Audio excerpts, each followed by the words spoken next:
It is the second week of the spring 2025 anime season, and I have watched more anime that have been released that I just feel like talking about. So, I am giving my first impressions of the new animes this season based on the first episode premiere, and you can watch the first part right here. And yes, I'm just focusing on new titles, so I won't be talking about continuing anime like the third season of Fire Force, which has been amazing so far, or other titles like Windbreakers or Shoshiman, How to Be Ordinary. And if you want to know about other anime showing this season, please subscribe so you know when I publish new videos. Alright, let's get started. First on our list is Anne Shirley. Based on L.M. Montgomery's 1908 Anne of Green Gables, this anime is simply beautiful, and I was captivated by every minute of it. First, by the animation and art style, and then by the characters themselves.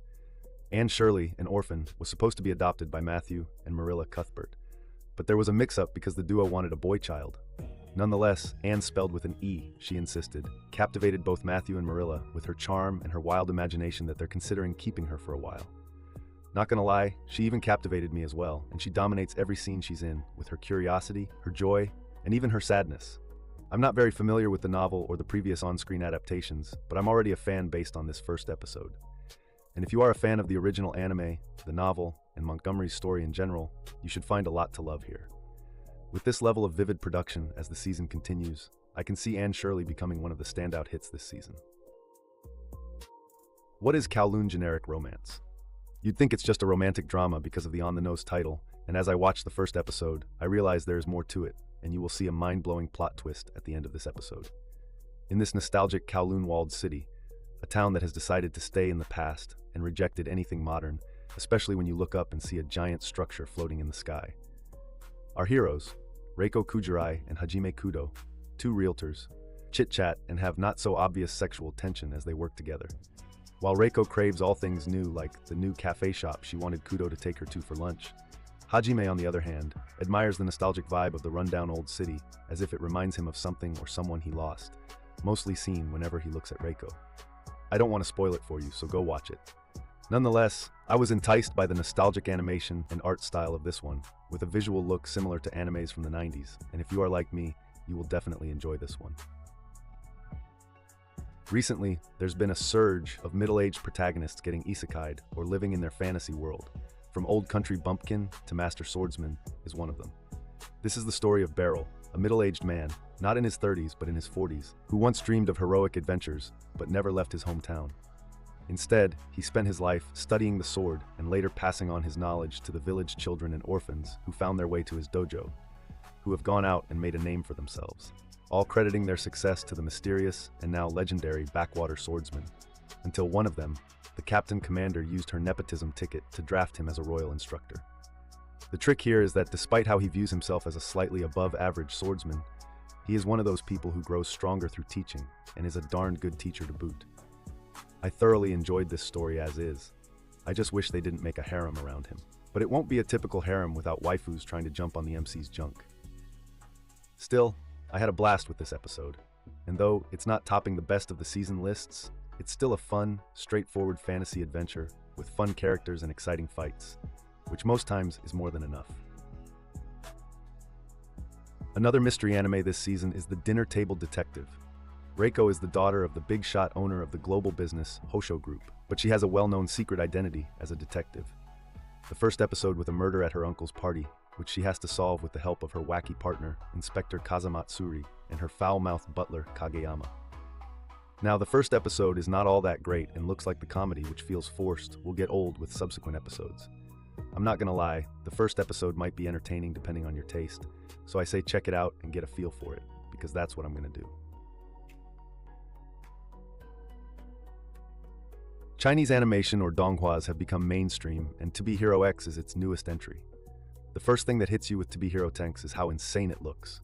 In the best way, with its wild visuals, super creative mashup of 2D and 3D animation that just oozes style. Honestly, I could watch it just for how cool it looks. Now for the story. Though it was fun, the first episode is all over with crazy ADHD pacing. Basically, superheroes in this world are made by concepts like trust and villains by fear. The more people trust a hero, the closer they get to being the top hero. One minute we're meeting Lin Ling, who's just a total nobody, and the next he's covering up the suspicious suicide of the hero Nice, forced to become this hero by the management team. Then bam, he's become nice, because people trust him as nice. Then bam, he's meeting his crush and a nice girl, and then fighting his former boss who's become a villain. This all happens in like 10 minutes?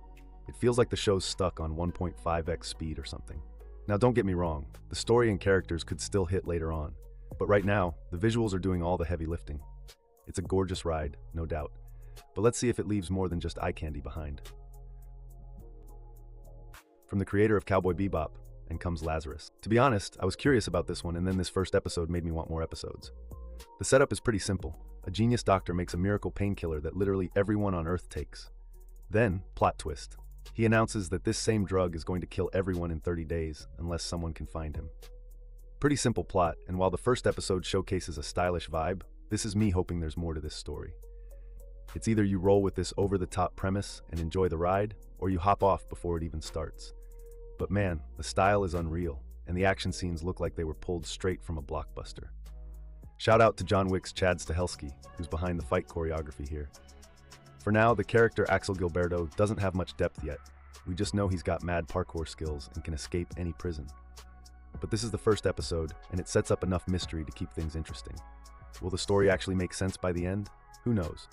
But right now, I'm having a blast. I'm used to one, maybe two rom-coms every season, but it seems this season is packed with them, and Witch Watch is cute as well as hilarious. From the opening to the ending, I was laughing out loud. And for me, if a comedy makes me laugh more than once, it's already a win. Now, what makes this show hit so hard? Two things. First up, the main duo. Morihito is your classic serious guy with freakish strength, which means he's super disciplined to keep from breaking stuff and people. Then there's Nico, his magical childhood friend who's all energy and zero common sense. The second reason this show slaps, the comedy. The timing, the animation, the goofy expressions, it's all on point. You can tell the team behind it knows how to land a joke visually and with pacing. Oh, and funny enough, there are 2 shows this season about witches who might die in a year. Wild, right? But if you're wondering which witch to watch, go with Witch Watch. It's the wittier witch. No contest. Witch Watch is a must-watch if you want a good laugh and a cute ship, and I'm here for it. Alright, so My Hero Academia Vigilantes kicks off with a pretty cool twist on the main series. Set before the story of the original series, when All Might's hero society is already showing signs of cracking, the villains are getting bolder, and most pro-heroes are too busy chasing clout to care about the little guy. Crime and drugs were pretty much running wild in the streets. So like always, when the system starts to fall apart, regular people step up. Enters Koichi aka Nice Guy, Knuckle Duster, and Pop Step. Koichi's got a weak quirk not good enough to make the hero cut, but he still wants to help. Basically Deku without the power-up. Then there's Knuckle Duster. No quirk, just hands. The kind of guy who solves problems with a punch before asking questions. And finally, Pop Step, an underground idol doing her thing in her own flashy way. Acrobatics, attitude, and a ton of energy. These 3 don't seem like a regular squad matchup, but the most they can do is stop Knuckle Duster from decking random people.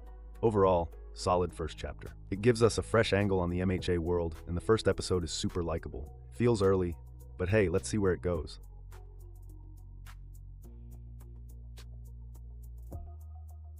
Sometimes an anime with a simple plot and average animation quality can be fun, and that's exactly how I feel about the Gorilla God's Go-To Girl. It's pretty much your typical reverse harem fantasy. The story is about Sophia, treated like an outsider at school because she's a countryside noble.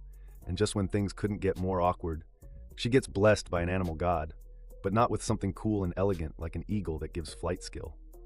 Nope, she gets gorilla powers. Yup, full-on strength and speed, which just makes her stand out even more than she wants. Like getting the attention of the Royal Knights who are dying to recruit someone who can bench press a horse and run like a cheetah. What follows is a surprisingly wholesome story of someone finally being appreciated for who they are, especially during the Royal Knight tests. Yeah, the comedy around her accidentally smashing things is goofy, but it works. Now the animation isn't top tier, and the humor's not groundbreaking, but it's fun. It's better than a lot of other new shows right now, and honestly, I'm sticking around for the next episode. I've been loving the remake of old anime like Urusei Yatsura and Ranma Half and Half. Yaiba is another entry of these old animes getting a remake, or more of a remastering, with its vibrant colors, great choreography, and fluid animation, making everything come to life.